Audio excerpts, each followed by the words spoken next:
This is David Harvey, and you're listening to the Anti-Capitalist Chronicles, a podcast that looks at capitalism through a Marxist lens. This podcast is made possible by Democracy at Work. Welcome to the Anti-Capitalist Chronicles. This week I want to try and do something which is seemingly a bit complicated, but do it in a way which I hope is going to be simple enough for everybody to grasp.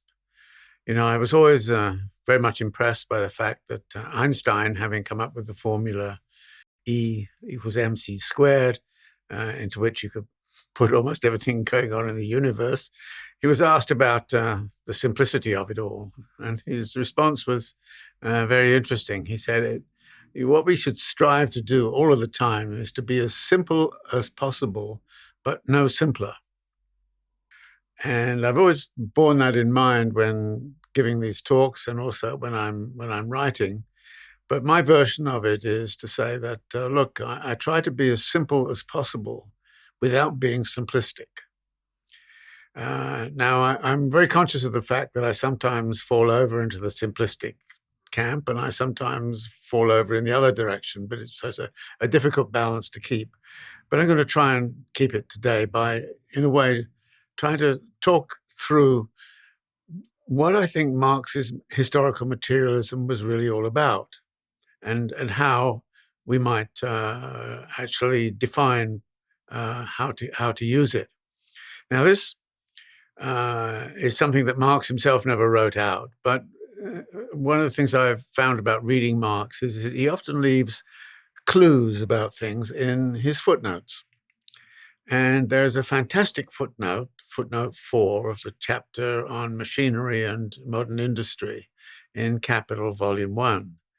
And this footnote, he takes up his relationship to Darwin and then makes a commentary on it. And I'm going to read it to you because I think that it's worthwhile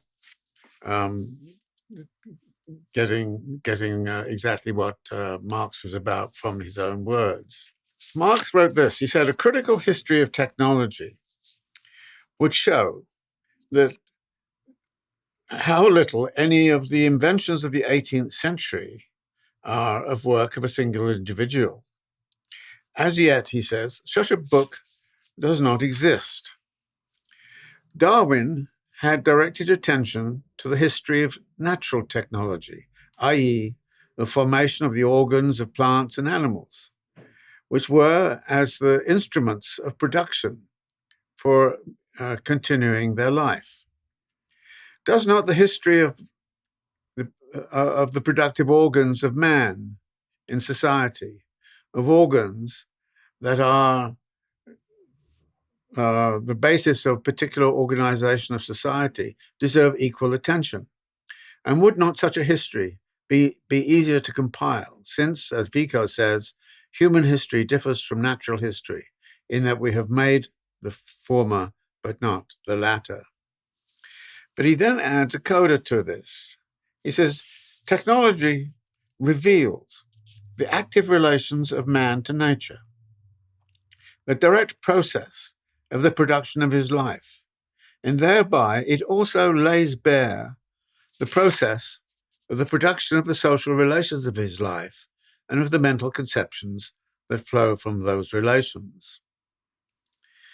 Now, I used to teach this and just sort of go over it and say, well, that's something interesting going on there. But as things went on, I found myself actually spending a whole session just on the meaning of those little passages.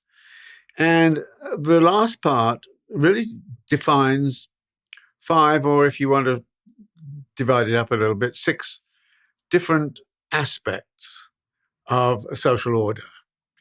The first aspect is technology. The second aspect is the relation to nature. The third aspect is the form of production of his life. And you could divide that into 2. One is the labor process of production, and the second would be the reproduction of labor power. So you could call that 2 if you want, or just 1. So the reproduction of life.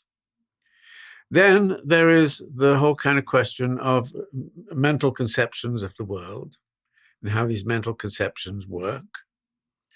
And then finally, in that section, social relations of class, gender, and all the rest of it. So you have these 6 elements.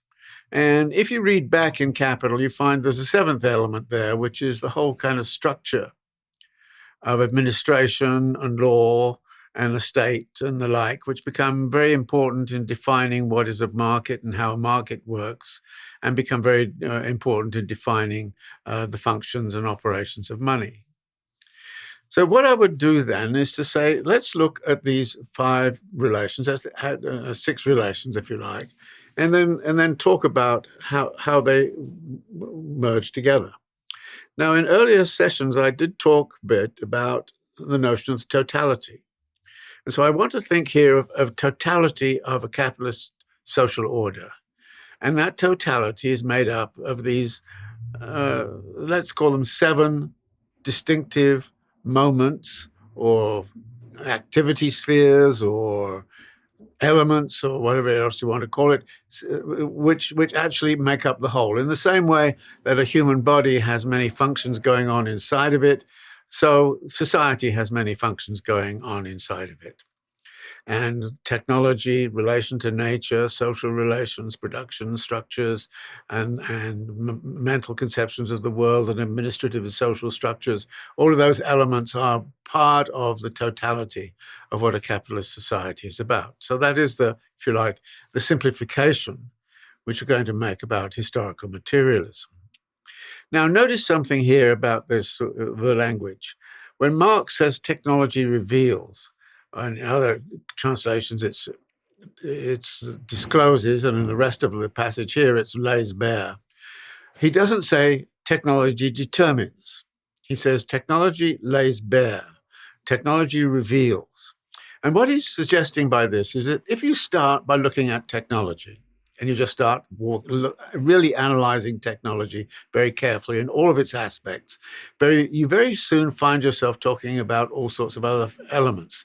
For instance, the relation to nature. Technology defines something about the labor process. It defines our conceptualization of the natural world, what we can use it for and what we shouldn't use it for. So the relation to nature then and technology are closely bound together.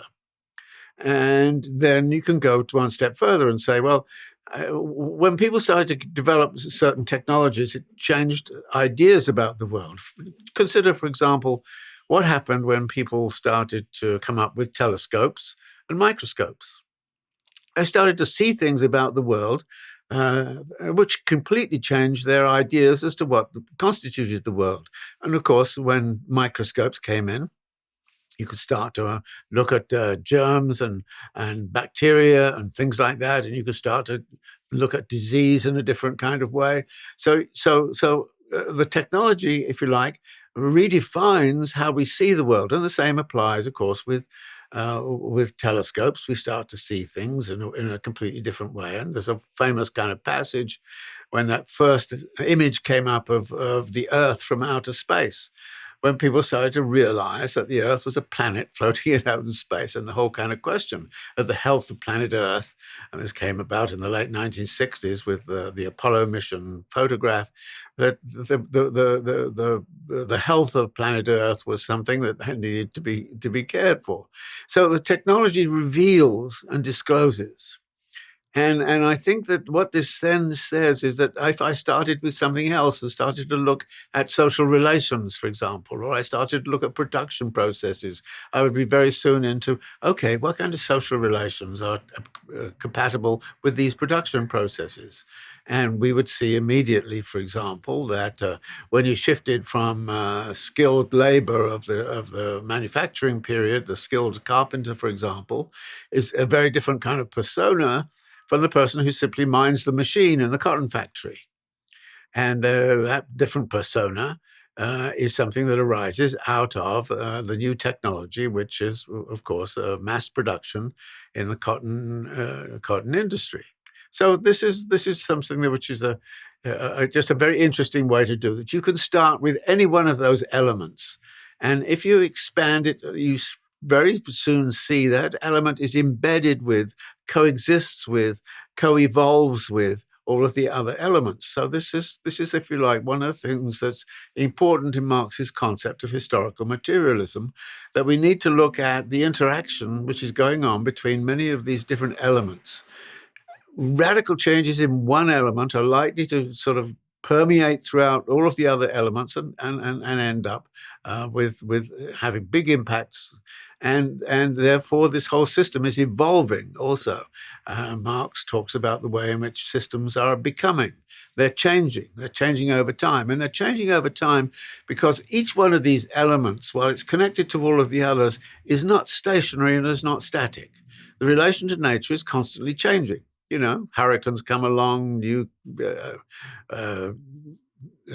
sort of diseases come along, and so on. So it's not as if any one of them is static. Social relations are constantly changing.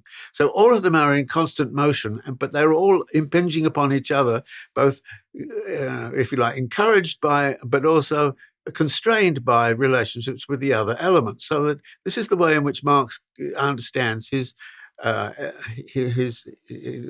historical materialism, which is to say, historical materialism is about a study of society.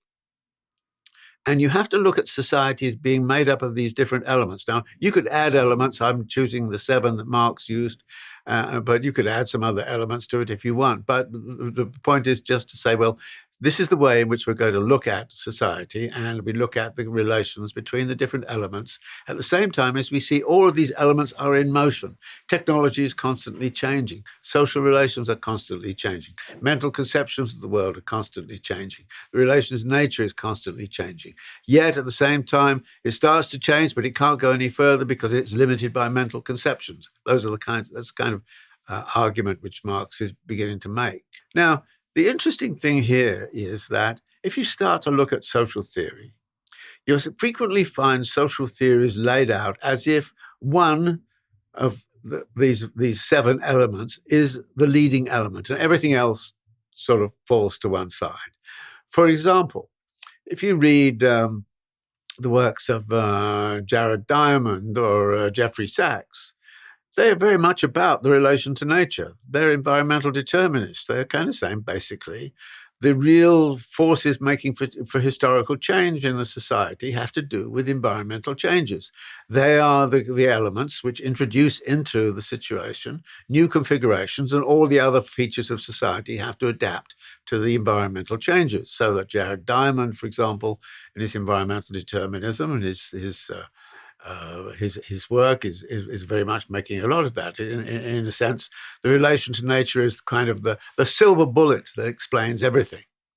Now, within Marxism, there's a long tradition of saying technology, productive forces are actually in the lead. So you will find a lot of Marxists taking that position.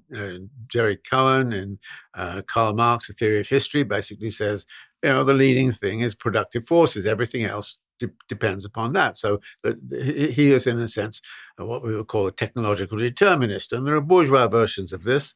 If you read somebody like Thomas Friedman's book on the flat Earth, you'll find him talking very much about changes in technology, and the changes in technology are essentially dictating to the whole of society everything else which goes on. So that from their point of view, the silver bullet is the technological dynamism and technological change. Now, there are other people who kind of pick up on other elements. For example, social relations are absolutely crucial, that you want to actually deal with it. And you will find anarchists saying, for example, that the real changes have to be the move towards a non-hierarchical set of social relations. And there are some feminists who will also say that patriarchy is the problem, and that therefore the abolition of patriarchy, abolish that, and everything else in society will go fine. The anarchists say abolish all the forms of hierarchy in social affairs and social relations, and everything will go fine. So again, the silver bullet is the nature of the social relations. And then then there are other people, for instance, who will talk about how the dynamics of daily life actually end up creating new situations for people. And it's out of that that we start to find social changes occurring through the world. So in a sense, social change sort of seeps up from daily life in all over the place, and lots of community movements around the world that are beginning to redefine how production shall occur and so on, so that somebody like Paul Hawken, it's the politics and prospects of daily life which are the silver bullet. Now, I don't think that is the right way to look at it. I think that what Marx is doing is saying, you have to look at a whole lot in relation to each other, which does not mean that in particular historical moments that one or other of these elements gets out front and starts to pull all of the other elements along the side until it is constrained and pulled back by a movement in one of the others. For example, what we see right now is the relation to nature has become extremely problematic, and in a way that was not the case when Marx was writing. So that things like the climate change are very much constraining many of the things which are going on in society, and that we really need to start to take very carefully into account the fact that all of these floods, I mean, the third of Pakistan being flooded out, the Colorado River and the Yangtze River drying up eventually, these are the kinds of phenomena we're looking at. And so we're kind of saying there's something going on in terms of the relation to nature, which needs to be taken care of, and it has to be taken care of by a societal adaptation to this new situation. Now, here's the interesting point. Politically, at that point, you say to yourself, okay, what kinds of changes would we require to deal with the climate change problem? And you kind of go, actually, at this point, it's interesting to go around those 7 elements and ask which one of those is important and what kinds of changes would be needed. What kinds of changes would be needed in production processes, for example, to solve the climate change problem?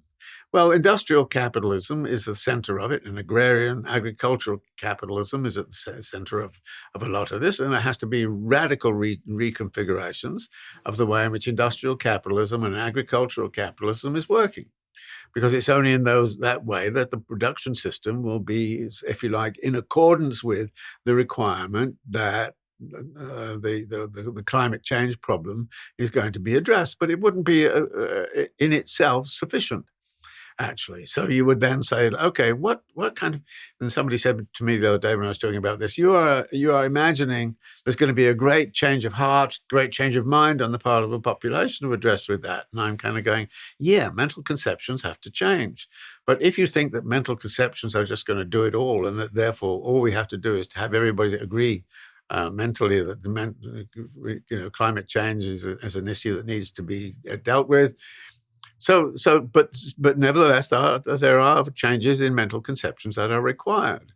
Technologies. There's a great emphasis right now. The solution is technological. Well, I don't think the solution is technological, but there's no question that the technological moment is terribly important, and it's terribly important to mobilize it, if you like, in the cause of this dealing with climate change. So, but then you find also that it's not only the technology, but that what we need to do is to change social relations. That indeed social relations need to shift. That it's unlikely that a world which is dominated by an oligarchy that is largely organizing the world to preserve its own privileges and power, it's very unlikely that social relation is going to be able to address the climate change problem. That what we're going to need is to actually allow for the fact that initially, when climate change was set up as a problem, it was largely a kind of an elite scientific group that were talking about it. But now people are recognizing that it's at the grassroots, that a lot of poor people are suffering from climate change, and therefore we need to really change if you like, the politics of the social relations, if we are going to find some answer to the climate change problem.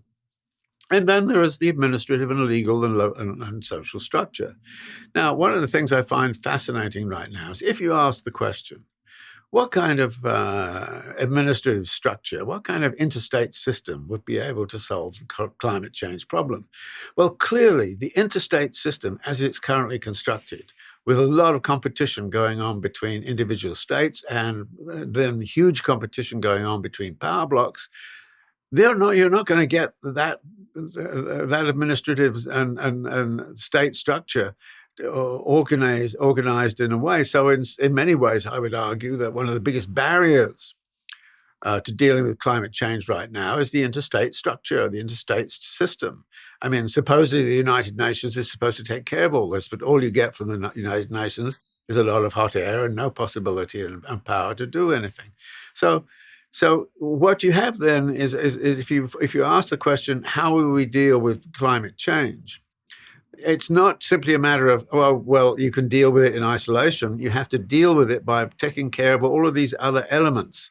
And each one of the elements has to be, if you like, shift and be realigned around this idea that, well, somehow or other, we are going to change the way in which we use the environment and change it in such a way that the question of climate change is dealt with, managed properly.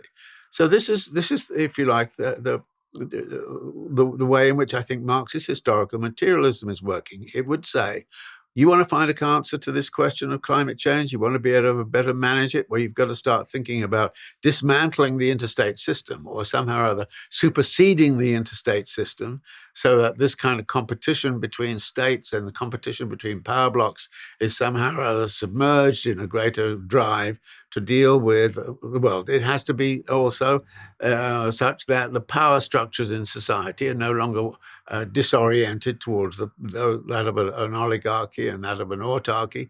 It's going to be a different kind of world. So what this would say is, okay, let's all agree that climate change is a priority.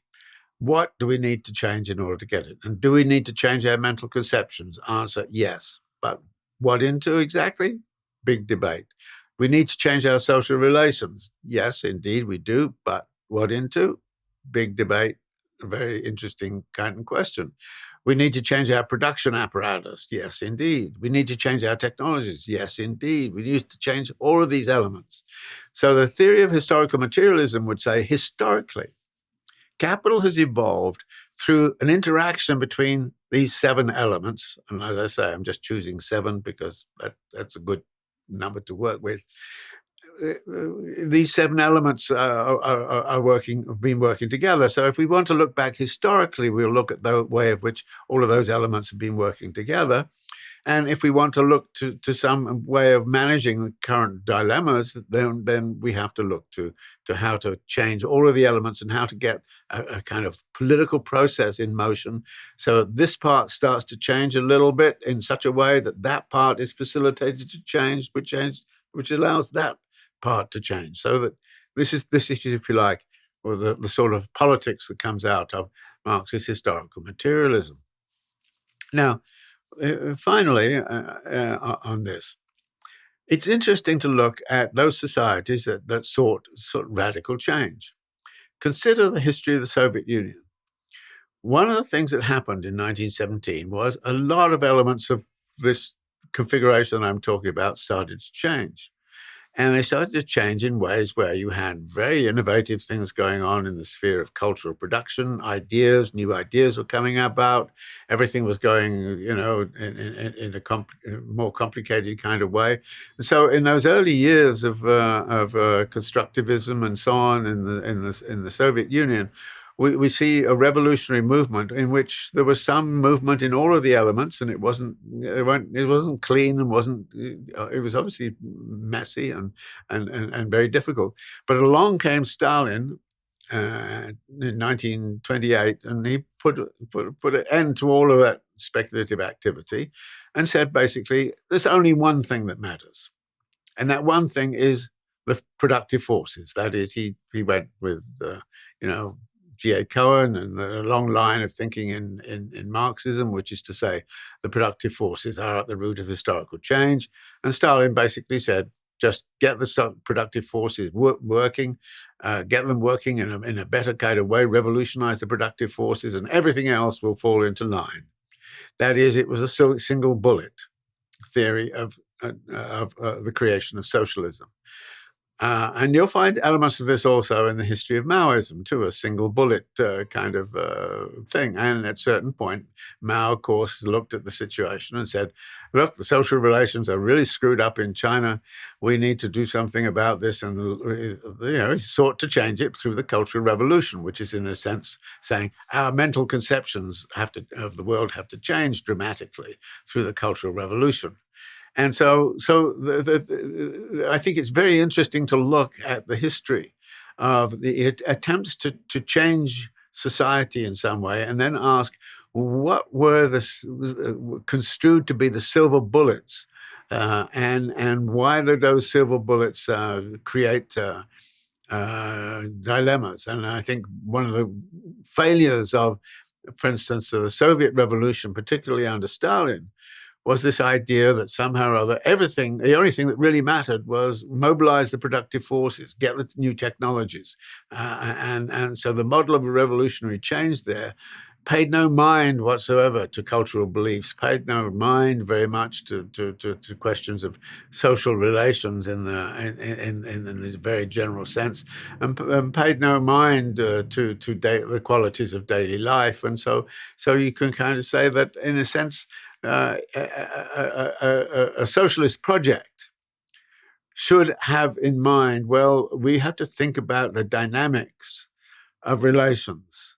And the dynamics of the relations are such that the kinds of relations that exist between these different elements that I'm looking at, these elements are going to be brought together in a different way. Now, I'm not going to argue that I know exactly, what the elements should do. I'm just posing the questions and just trying to sketch in a way of thinking that kind of says, well, when we start to look at what is going on around us right now, and we start to think, well, okay, what are the dominant ideas? What are the dominant mental conceptions? Where do they come from? How are they changing? What's going on? What's the kind of what's being contested in the field of social relations? It's a complicated problem, but I think that Marx's answer to the question of how do we go about dissecting it, how do we go about using it, how do we go about thinking about the transformations of society and the whole history of capital accumulation and what it's been about and what it might be about in the future, all of those elements can be actually put together in a way. So again, I hope that by laying this out in as simple a way as I possibly can, I'm not being too simplistic. And I hope at the same time that one can start to think about all of these relations in much more serious way. And I would add one other thing, which is Marx sees these relationships existing within this totality, dialectically and relationally. And it's interesting that invariably the silver bullet people have a mechanical view. And they actually end up with a kind of positivist science. And therefore, you find somebody like G.A. Cohen in his Karl Marx Theory of History basically debunking dialectics and saying dialectics is nonsense. It's not analytic. It has no truth value to it. And so, I used to teach with Cohen when I was in Oxford, and we used to have some really fierce arguments about this. Whenever I mentioned dialectical motion and dialectical method, he would scream and say, that's nonsense. It's bullshit Marxism, he would say, bullshit Marxism. And I think that there's still a kind of real question as to how we interpret Marx. Do we interpret it through the positivist, analytical, philosophical lens, or do we translate it through the dialectical lens? And I'll have something more to say about that in the next session. Thank you for joining me today. You've been listening to David Harvey's Anti-Capitalist Chronicles, a Democracy at Work production. A special thank you to the wonderful Patreon community for supporting this project.